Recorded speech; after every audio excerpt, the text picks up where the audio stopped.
My name is Victoria Austin. I'm an Associate Professor here at University College London, and my area of expertise is social justice and innovation.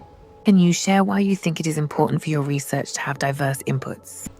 Well, if you think about how to design really great products, any designer will tell you that having a diverse range of people help you shape and design your product helps you get a better product. So why wouldn't it be the same for research? Why wouldn't we want to take the widest range of opinions of people across a wide range of communities to ensure that the perspectives that we're understanding are the widest they can possibly be, so that we can come to answers which hopefully start to drive at the real questions that we're seeking to address. But it's more than that. So research is not about going into communities and extracting knowledge and information. Research should be everybody's. So we should be participating as disabled people, as research leaders, and as participants, and as recipients of the learning that research gathers. How have you used diverse participants or co-design in your research? One of the examples I'd like to give about how it was really possible to gain great research outcomes from co-designed process is the participatory methods we used as part of the 80-20-30 project when we worked with the communities in Sierra Leone. The project was part of 80-20-30 version 1, and we wanted to understand the perspectives of disabled people who were also slum dwellers in Freetown, Sierra Leone. Now, living in an informal settlement in an African city in, I think, probably still the 6th poorest country on earth is a fairly challenging prospect. So the fact that we wanted to undertake that research in the first place meant we needed to be really cognizant of how we did that. We wanted to make sure that we weren't just coming into a community and extracting knowledge and information, but instead really building coherent relationships and co-designing the process with the community that lived there. And that meant not just the community of persons with disabilities, who were very often excluded from community participation, but also with the slum dwellers themselves, who were also often excluded from the processes of governance in the city. So what we did was we built an inclusive and participatory research design process. It included using methods like photo voice, where we gave cameras to disabled people living in the settlement and asked them to document their experiences of daily life. People came up with pictures of things like collaboration between friends, or impassable elements of the settlement because of the way it was designed. They gave us examples of toilets that had been built that weren't accessible. They gave us examples of little bridges that the community had made over small streams and rivers. And remember, this is an informal settlement that popped up by the community. It wasn't planned by the city. So one of the most startling things for me was the way in which one of the most poorest communities on earth had clubbed together to make accessibility improvements, and how they were understood and communicated through the power of our method of photo voice in that context. Can you share something you have learned in terms of best practice when working alongside a diverse range of contributors? So we've done a lot of different things around participation and research throughout the life of Global Disability Innovation Hub. At the very beginning, we made it a principle that those people that feel the harshest end of the system or setting as it is are probably those people that are going to be best able to design a better solution. And that works in terms of the urban environment on Queen Elizabeth Olympic Park. So we had a built environment access panel of persons with disabilities from East London that helped us design it well. And it also works if you're looking at a new piece of technology and you want to understand whether it works with a screen reader. It also works if you're designing a new piece of city, or, as we did in Banjarmasin, Indonesia, a new community hub. So involving those that experience the harsh end of the current situation in designing the product or service or place that you're going to be researching and evidencing next has been fundamental to us. Some of the ways that that's been most successful has been when we've had persons with disabilities in the lead as researchers, them or ourselves. And I think that has been something which GDI has been super keen to develop and grow.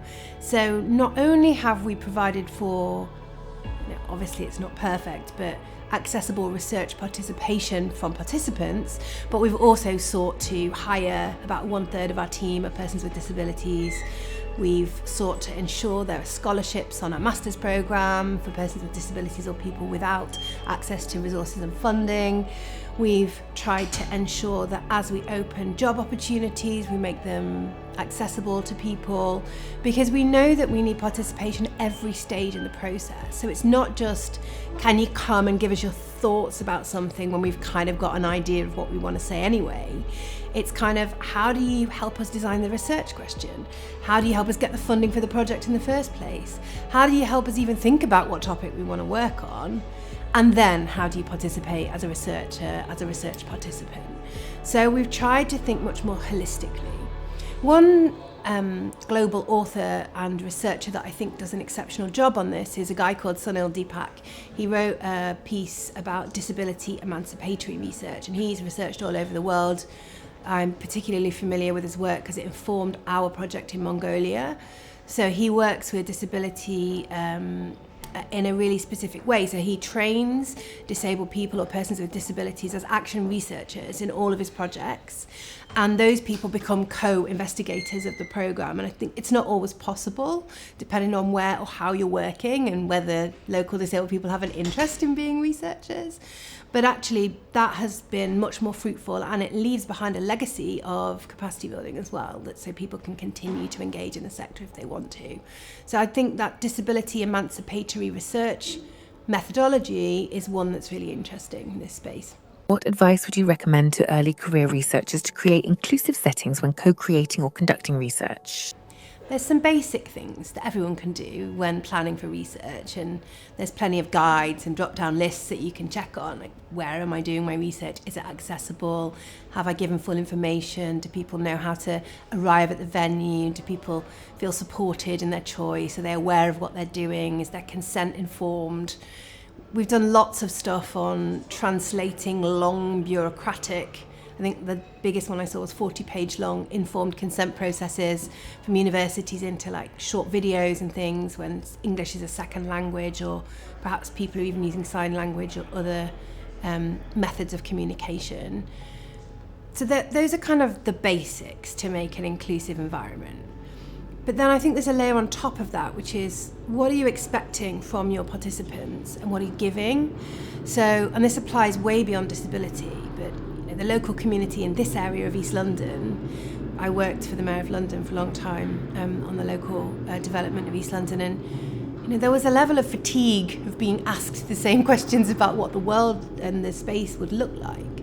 People need to know what will come of their input, and they need to be asked in really considered ways, really appropriate questions about things they actually know things about. So just giving that extra thought process to whom are you asking what, testing it out maybe with one or two people, and making sure that you're really valuing the time and the contribution of the people that are giving you that really valuable resource. And sometimes you can make actual reward for that. Sometimes university ethics won't allow you to pay people for their contributions. And I find that oftentimes those of us who are activists or campaigners will be still willing to give what we can to a process that's intended to do good in the world, but we want to know what we're going to get back from it, when, and what we can expect of the process. So I think it's a lot about communication, it's a lot about respect, and then it's some basic things about how you set up an environment so it's welcoming for everyone. Can you share any common mistakes that researchers should avoid? I think a lot of the common mistakes are often really well intended. So I think in particular, those that are new to research in the frame of disability, perhaps they do not have a lived experience of disability themselves, might have a lot of questions about disability, and those are usually quite well intended. They want to find out more, they want to do good, and they have a sort of strong sense of what you might call, in another context, a sort of white saviour context. They want to do a really good thing for disabled people. And it's not that that is, makes them a bad person or means that their research will be bad. But the commonest mistake is not to spend that extra amount of time becoming more informed before you address others to try and help you raise your level of knowledge. So there's a lot of extant literature about disability and the lived experience of disability. If you find the academic literature too hard to penetrate, there's also lots of lived experience that you can gain by engaging in disability culture or watching or engaging with art or even reading Reddit. So there's a lot you can do to understand, if you don't already know, what it's like to live as a person with a disability in this country and other countries. And even if you have a different impairment from the group that you're working with, you can learn a lot before you go and ask questions. So my biggest piece of advice would be make sure that your questions are well informed. The worst thing is sitting in a research interview and being asked something that is really obvious, that anyone who's got anything to do with the disability movement already knows, and kind of feeling like you're giving a lot to teach when that information is already available. So, and oftentimes we've already given that information in lectures and in papers as well, so read them, do your homework. Is there anything else researchers should be mindful of when working with diverse audiences? I mean, there's so much we should be mindful of, and we should also recognise that persons with disabilities are not a homogenous group of people. We experience life very differently. My experience of life with a handful of mental health conditions living in London is incredibly different to the experience of the people I worked with. When I did my PhD in Sierra Leone, they were living in an urban settlement. Most of them had mobility disabilities in a place that was, impassable. Many people were kept inside of their home by their family because of stigma. That's an entirely different contextual experience. So I think understanding that no matter who you are, you don't know everything about disability and or other inclusion issues. And so to be respectful that as a researcher, you're not the holder of the best knowledge.